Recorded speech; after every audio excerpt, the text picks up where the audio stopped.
अस्सलाम वालेकुम गाइस, उम्मीद करता हूँ कि आप सब ठीक ठाक होंगे और मज़े में होंगे। तो मेरा नाम है असद। गला थोड़ा सा ख़राब है, उसकी वजह से टेंशन नहीं लेनी। आज की हमारी रिएक्शन की वीडियो है वो है जी एशिया चीज़ें, जो खाने पीने की चीज़ें होती हैं, कुरकुरे हो गए, लेज़ हो गए, इस वगैरह पर आज वीडियो है जो चीन ने बनाई है। इंडिया और पाकिस्तानी या इंडिया चीन की जो पाकिस्तानी चीज़ें होती हैं उनके बारे में।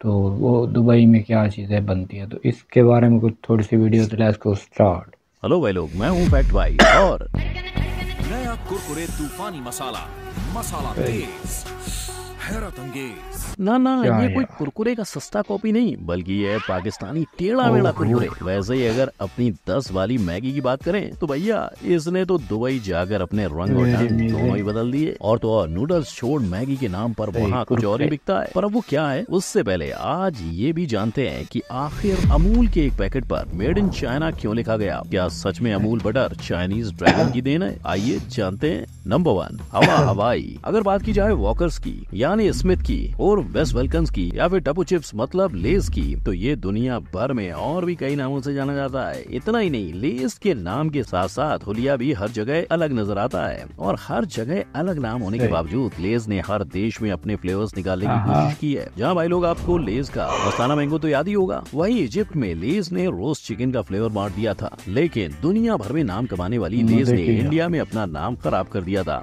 ये तब हुआ जब पेप्सिको ने गुजरात के कुछ फार्मर्स पर केस ठोक दिया था, वो भी ये कहकर कि वो ट्रेडमार्क वाले आलू नहीं उगा सकते। लेकिन अंत में फैसला गुजरात के फार्मर्स की ओर ही गया। फिर चाहे लेस दुनिया में कैसी भी दिखती और बिकती हो, इंडिया में पंगा नहीं सा जाएगा। नंबर 2, कुछ तीखा मीठा हो जाए। क्या कभी मीठा तीखा हो सकता है? या फिर अगर कोई आपके मीठे में कोई खट्टा मिला दे तो? अब जिस मुंह बिगाड़ देने वाले कॉम्बिनेशन को आप नकार दोगे, उसे ही जापान की जनता ने स्वीकार किया है। और जहां पूरी दुनिया में किट कैट कई फ्लेवर्स निकाल चुका है, वहीं जापान में उसके 300 तरह तरह के अतरंगी फ्लेवर्स सामने आते हैं। पर अलग दिखने वाली किट कैट की रेस में यूके भी पीछे नहीं है। यहाँ आपको नींबू और योगर्ट के मिश्रण वाली किट कैट भी मिल जाएगी। लेकिन शुरुआती दिनों में किट कैट के पास यूनिक के नाम पे सिर्फ एक ही फ्लेवर था, ऑरेंज। और तो और इतना सब करने के बाद अब नेस्ले की किटकैट ने अपना नेटवर्थ $45 मिलियन से ज्यादा का कर लिया है। हालांकि इंडिया ने भी किटकैट का सेल्स बढ़ाने में अच्छा खासा साथ दिया है। यानी 1935 से शुरू हुई किटकैट की जर्नी अब रुकने से इनकार कर रही है। नंबर 3, 10 रुपए वाली। इंडियन फूड ब्लॉगर से बच के हमारी मैगी विदेश पहुंची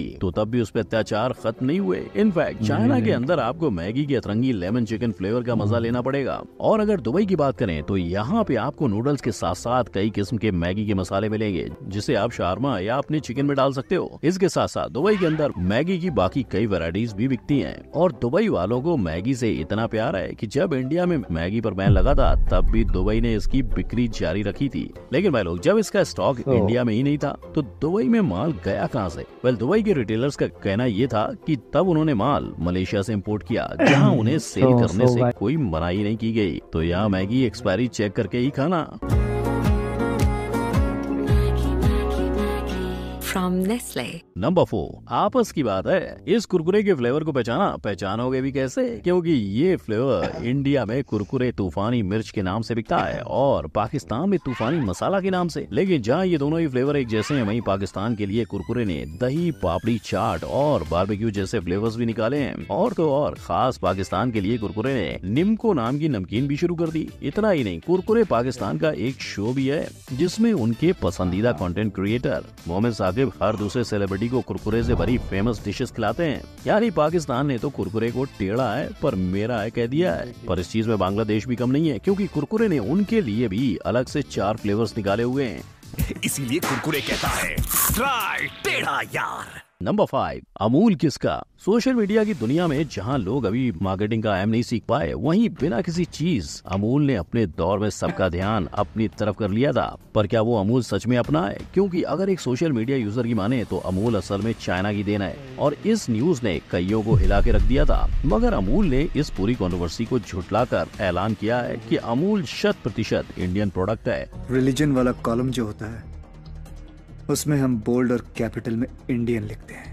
इनफैक्ट अमूल ने चाइनीज प्रोडक्ट का बहिष्कार करने के लिए ड्रैगन से लड़ता हुआ एक कार्टून भी डाला था। मगर अमूल भी अपने आप को मल्टीनेशनल कंपनी में तब्दील कर चुका है, जहां आपको अमूल के कई सारे प्रोडक्ट्स इंटरनेशनली भी मिल जाएंगे। हालांकि अब अमूल इससे भी बड़ी छलांग मारने की तैयारी कर रहा है। अमूल की तरफ से अगले 2-3 सालों में 5,000 करोड़ का इन्वेस्टमेंट देखने को मिल सकता है, जो कि उनके आने वाले दिनों में कई चीजें बनाने की मदद करेगा। नंबर 6, असली सफेदी। क्या आपको पता है मिल्की बार एक चॉकलेट है ही नहीं, और ना सिर्फ ये, उसका नाम भी अलग है। अब ये फैक्ट भाई इसीलिए कह रहा है क्योंकि मिल्की बार में कोकोआ बटर नहीं होता। और अगर इसके नाम की बात करें तो भाई लोग ये सिर्फ यूरोपियन कंट्रीज के लिए है, जहाँ इसे गलत बुलाया जाता है, और इसे आप ब्राजील के स्टोर्स में भी खरीद सकते हो। लेकिन चाहे नाम अलग है पर काम वही है, यानी सेम टेस्ट। और अगर आपको याद होगा तो कुछ समय पहले मिल्की बार के ऊपर कार्टून आते थे। इस कार्टून को लेकर मिल्की पर एक कंट्रोवर्सी हुई थी, जहाँ एक इंसान को चॉकलेट खाते वक्त उस पर अश्लील इमेज दिखाई दिया। हालांकि ये बस एक इत्तेफाक हो सकता है, मगर फिर भी नेस्ले ने अपनी सफाई में माफी मांगी और कहा कि वो बस एक घोड़े का सर था। नंबर 7, पुराना मॉन्क। गर्मी से लेकर सर्दी तक और ब्रेकअप से लेकर मेकअप तक सभी चीजों का ध्यान ओल्ड मॉन्क ने रखा है। और न सिर्फ इंडिया पर ओल्ड मॉन्क ऐसा ही ध्यान फॉरेन की कंट्रीज में भी रख रहा है, जहाँ सबसे ज्यादा इंडिया से ओल्ड मॉन्क अपने घर ले जाने वाली कंट्री है कीनिया, जहाँ के लोग 750 ml की ओल्ड मॉन्क के लिए 1580 KES यानी 860 रुपए देते हैं। लेकिन ओल्ड मॉन्क की डिमांड यूएसए में भी काफी पाई गई है, जहाँ ओल्ड मॉन्क की रम के साथ साथ बियर भी बेची जाती है। पर यहाँ पे आए पुराने मॉन्क जी की बात करें तो यहाँ 7 साल पुरानी ओजी रम के साथ ओल्ड मॉन्क की व्हाइट रम के भी दर्शन होते हैं। और क्योंकि ये रम इंडियन स्पाइसेस से बनी होती है, तो कई अमेरिकन को इसका टेस्ट ज्यादा तीखा लगता है। The alcohol is strong. The proof is a little higher on this. पर फिर भी इंडियंस की पहली पसंद होने की वजह से ओल्ड मॉन्क नाम की मूवी भी बनाई गई है। नंबर 8, पक्के दोस्त। सदियों से चलती जंग, लाखों करोड़ों का खर्चा, अभी तक चलती कंपटीशन और अंत का कोई ठिकाना नहीं। ये कोई राजा महाराजाओं की नहीं, कोक और पेप्सी की लड़ाई है। इन दोनों ही ब्रांड्स ने जन्म लेते ही एक दूसरे से लड़ना शुरू कर दिया था, लेकिन जीतने के लिए इनके पास शस्त्र के तौर पर अपने यूनिक आइडियाज थे। जहाँ कोका कोला ने फ्रांस के अंदर कॉफी वाला फ्लेवर निकाला, वहीं पेप्सी ने भी उसका पीछा किया और कुछ सालों बाद अपनी कॉफी निकाल ली। और ऐसा पहली बार नहीं हुआ है। कोका कोला वालों ने जब ब्रिटिश ओवरसीज टेरिटरी जिब्राल्टर के लिए ऑरेंज फ्लेवर निकाला था, तो वहीं पेप्सी ने जापान के लिए जापान ऑरेंज कोला निकाला, यानी ये 7 ना होगा कम। इनफैक्ट जहां पेप्सी ब्राजील में $1.2 बिलियन का इन्वेस्टमेंट कर रही है, वहीं कोक भी इंडिया में 647 करोड़ का दांव खेलने वाली है। नंबर 9, एक्स कहाँ का। लड़की चाहिए, एक्स लगाओ। मर्द बनना है, एक्स लगाओ। छोटे बच्चे हो तो भी एक्स लगाओ। ये फैक्ट भाई नहीं, एक्स वालों का मानना है। और इसीलिए इंडिया के अंदर 2012 तक एक्स का सेल 20% शेयर था, मगर जब से यहाँ की गलियों में फॉग आया है, जनाब हिंदुस्तान में तो फॉग चल रहा है।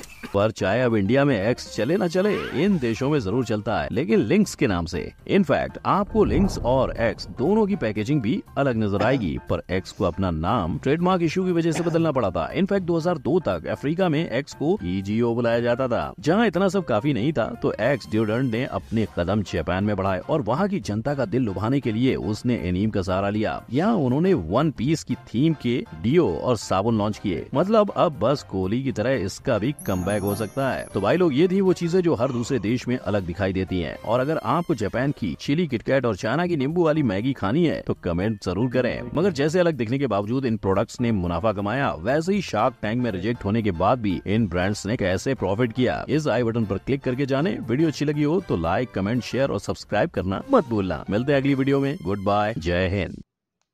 तो गाइस, वीडियो पर रिएक्शन किया तो वीडियो में दिखाया गया था फलां चीज़ें ऐसी बनती हैं पाकिस्तान में, और दुबई में इसकी तो शक्ल ही चेंज हो गई। और चाइना में जो चीज़ें बनती हैं, दुबई में उनकी चीज़ें जो मोनोग्राम होते हैं, जो लेबल होते हैं, वो चेंज किए दिए जाते हैं। और उनकी जो कंपनी का होता है ना नाम शाम, वो भी लिखा जाता है, मेड इन चाइना लिखा हुआ था।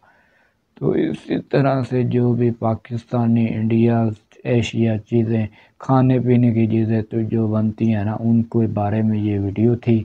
बहुत ही अमेजिंग किस्म के साथ अफेक्ट चैनल का नाम है, उन्होंने बनाई है।